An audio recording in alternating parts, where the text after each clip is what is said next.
What's up, what's up, what's up? It's your man ChazzEllis once again answering the questions that you asked me. Just to hit you off with this from the beginning because I don't think some of y'all watched the end of the tape to get this information. Or video, whatever. You know it's not a tape, shut up. But some of y'all may not be watching at the end. If you have questions, hit me up on Facebook at AskChazzEllis. Don't leave comment. Well, you can leave comments, but don't give me personal messages because I don't really answer those because it's too hard to keep track of them. The way my messages is set up. No. But you gotta go ahead and go to AskChazzEllis on Facebook. That way I can keep track of everything. It's easier that way, and I know one place I can go and see what people are saying. All right, go to AskChazzEllis on Facebook. And before we get anywhere, like and subscribe this when this video is over. All right, anyway, getting right into it. I got a question, and I've got a few questions like this about how to improve your self-esteem.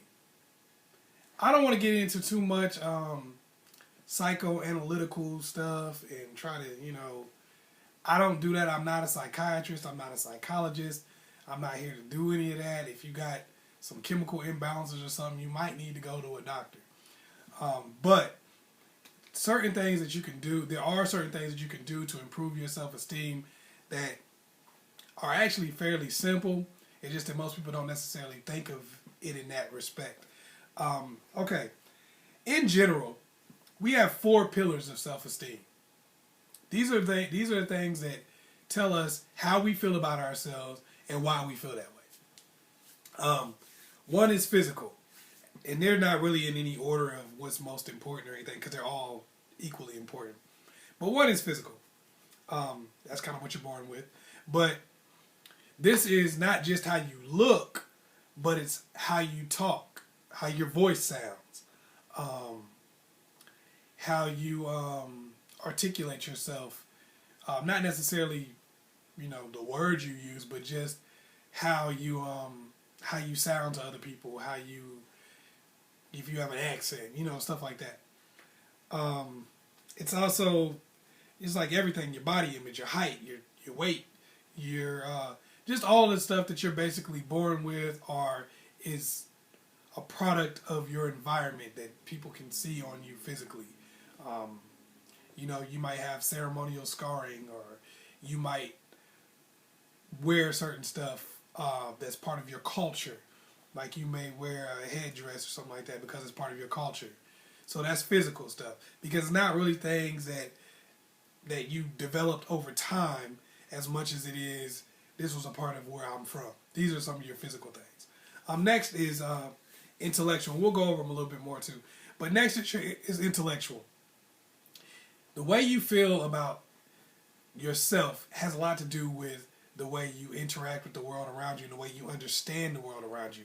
When I talk about intellect, I'm not talking about your formal education and things of that nature. I'm talking about what you know about the world around you. What you know about, what you know about books, what you know about computers, what you know about mathematics, what you know about history, but not just that, what you know about the opposite sex, what you know about sports, what you know about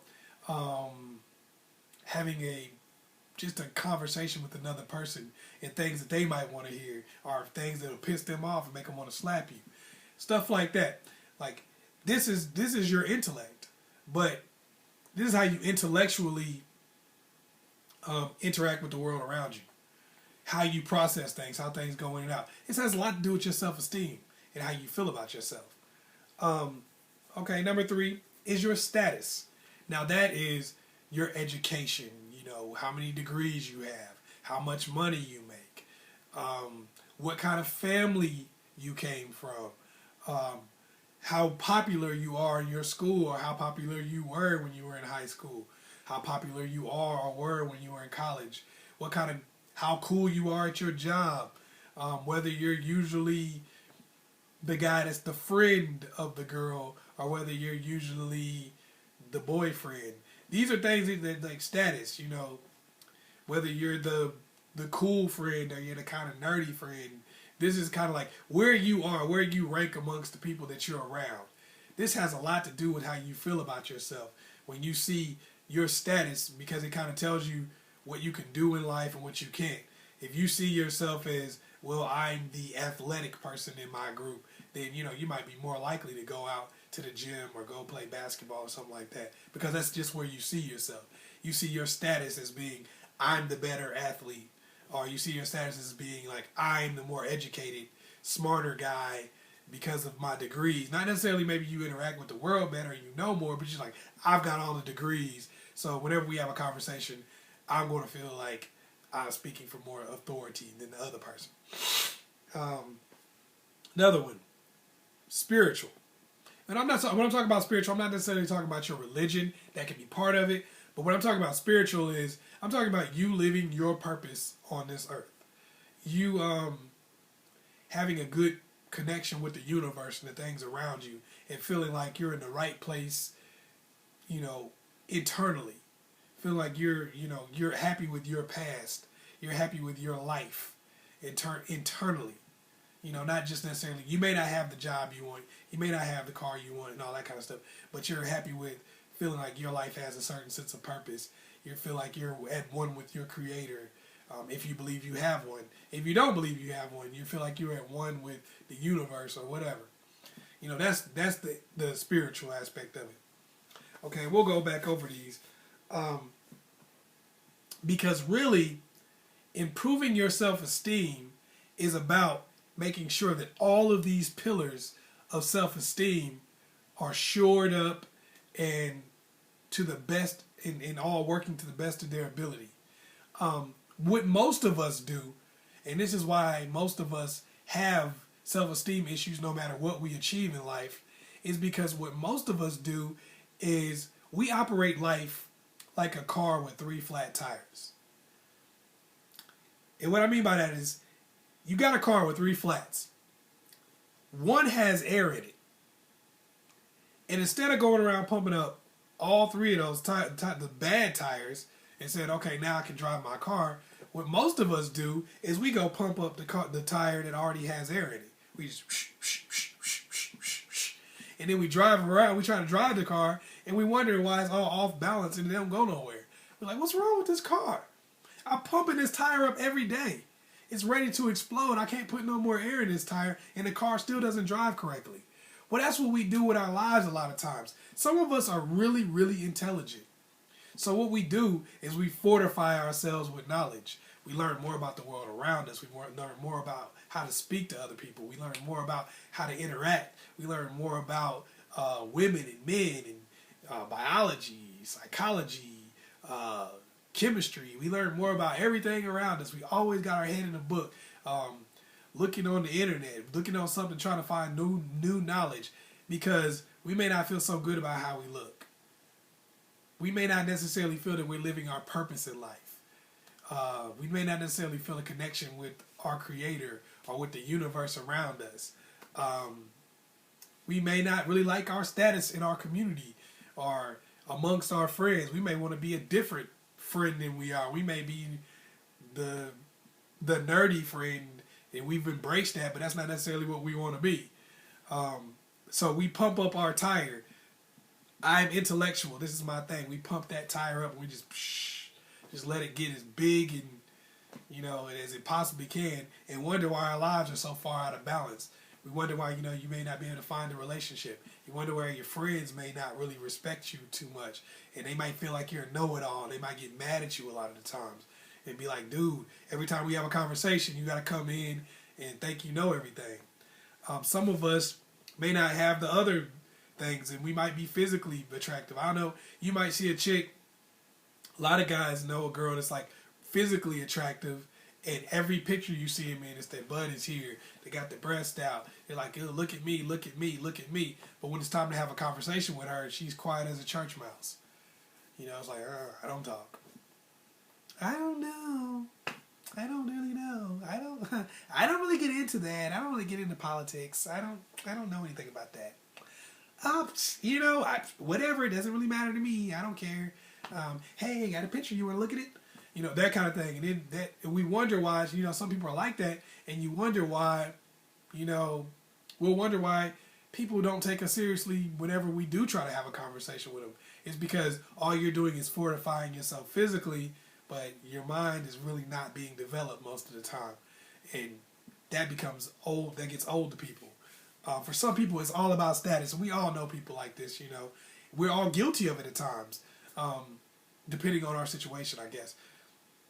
But some people, it's all about status. They're always trying to get that degree. I mean, always trying to get another degree. Like, let me get another degree. Let me get another degree. Let me get another degree. All they ever talk about is money. You know some people that are like that. Like, all you talk about is money. Oh, man, look, I just made a couple $100,000 off of this. Oh, I just made another couple hundred. Oh, yeah, look at this. Boom, I got this now. I bought this. I got that. Boom, I got a new house. I got a new car. I got this. I got that. Okay, dude, we get it. We get it. You're doing well in the financial realm. Okay, we get it. You're really accomplished as far as your education is concerned. Good for you. We're happy for you. You're blessed. You know, you've done the right things in life to get certain things to happen. Great. You know. But what happens is you see the rest of their life is out of balance. And then some people are just out of balance spiritually. You know. And that becomes a problem too. But there's some people who all they focus on is being in balance spiritually because they really don't have anything else going for them. It's like, I'm in the spirit, I'm doing this, and I'm God this and that and the other, and everything that you can't even have a regular conversation with them because they got to say something. It's got to be just throwing the religion at you, like where it's not even I believe in God necessarily as much as it is I have to throw this at you because this gives me value. I'm not really trying to help you. Or, you know, it's a person who is not necessarily religious, but it's just always talking about their purpose and I need to do this and I have to do that. It's like, man, I'm just having a regular conversation with you about the game, bro. Can't you just have a conversation about that? Why do you have to go into this crap about your purpose on this planet and all that? Nobody asked you that. You know, chill out. But that's what happens to us a lot of times, is that we find our comfort zone, the tire that's already inflated, the thing that's the easiest for us to do, the thing we know we can get an easy win at, and we just keep pumping that one up. Or we just keep fortifying that over and over again. Every time we just work on that because it's easy and we know we can do it. It's like if you know you can stay in shape, that's all you want to do. Every time something happens, you want to go work out. But you don't work on anything else. Just like, I don't work on my job. Forget it. I don't care what I do for a living. I don't work on myself spiritually. I don't have a purpose. I don't have any kind of belief system or structure. And that becomes a problem for you.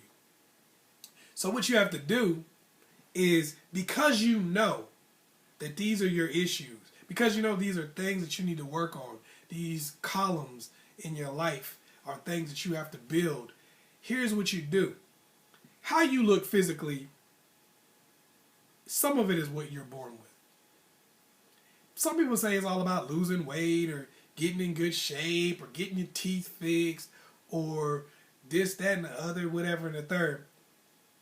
But the overall, how you look, if you, as a person, we feel good when we feel like we're doing the best we can. When we feel like we're moving towards being our best. That makes us feel good as human beings. It's natural to feel that way. When you feel like, have you ever met somebody who worked what you would consider to be a really menial job and they were just whistling all the time and they were happy as heck? You're like, how are you happy? You're working at the most menial job. If I was working here, I'd kill myself. And you see them just super happy. Well, a lot of times it's because they feel like whatever their purpose is, whatever they're trying to do in life, whatever is the best that they can be is what they're already accomplishing. They feel like that job you may think is crap, they feel like they're doing the best they can at that job. And a lot of times people are happy because of that. They feel like they're putting forth the best they can physically. They feel like they're putting forth the best they can mentally and emotionally and intellectually. And it may be lower than you. It may not be on the level that you would like to. You're like, oh, well, I can do this. Everybody can't accomplish the same things. It's not about creating some perfect body type. Oh, I got to have a 6-pack or I got to have a 12-pack. You know, it's not about that. It's not about saying, I need to look this way or I need to be this tall or I need to be this way. It's not about that. If you go out of your way to be the best you can physically, even if you don't necessarily get there, you feel good about it. If you go out of your way to learn as much as you can, you try to learn something new every day, it makes you start feeling better about what you know because you're learning something. You're opening up to that experience of learning. Instead of saying, I don't know this and I'm afraid of it, you're saying, teach me something. Okay, yeah, I'm having a conversation with you about something I know nothing about, and I'm being open because I want to get better. When you go to the gym, you stop being in a competition with somebody else, and you start saying, I want to get stronger than I was yesterday. I want to get in better shape, a slightly better shape than I was yesterday. It doesn't necessarily matter if I'm what you are. Your self-esteem comes from building your pillars to be the best that you can be, not being in competition with other people. Because what happens is, any one of these pillars of self-esteem, you're not going to be the best at all of them. You're not going to have the best spiritual focus. You're not going to have the highest status amongst everybody you run into. You're not going to be the most intellectual in every single subject. Yeah, you may be smarter than this person than that, but you may not have had a date in 5 years. You may know everything about physics, but you may not know anything about sports. So when you have a conversation with people who know about sports, Kobe who? Who's Kobe? I don't know. Never mind. Hit me up when you're talking about physics again. So now you're sad. Instead of being like, let me learn. Okay, who is that? Oh, what did he do? Okay, I'm learning something. See, because that's building your body of knowledge. You're building yourself physically. You don't have to be the dude that's doing the most on the bench press. You don't have to be the person that's running the fastest on the treadmill or whatever. You don't have to do that. Spiritually, you don't have to be the most religious person. I know a lot of people who say, I don't go to church because I'm not really right yet. I got to get myself right to go to church. Well, that's not the purpose of going. The purpose of going is so you can build yourself spiritually. Now, if you don't believe in God or you're not religious or whatever, that's cool. But whatever it is that you need to do to build your spirit up to feel like you're living your purpose, if you do that, instead of being in competition with someone else's purpose, you feel better. So basically, the key to building your self-esteem is taking every one of these pillars and just trying to improve yourself every day. Stop being in competition. That's the key to you having low self-esteem. Being in competition with somebody else in every single category.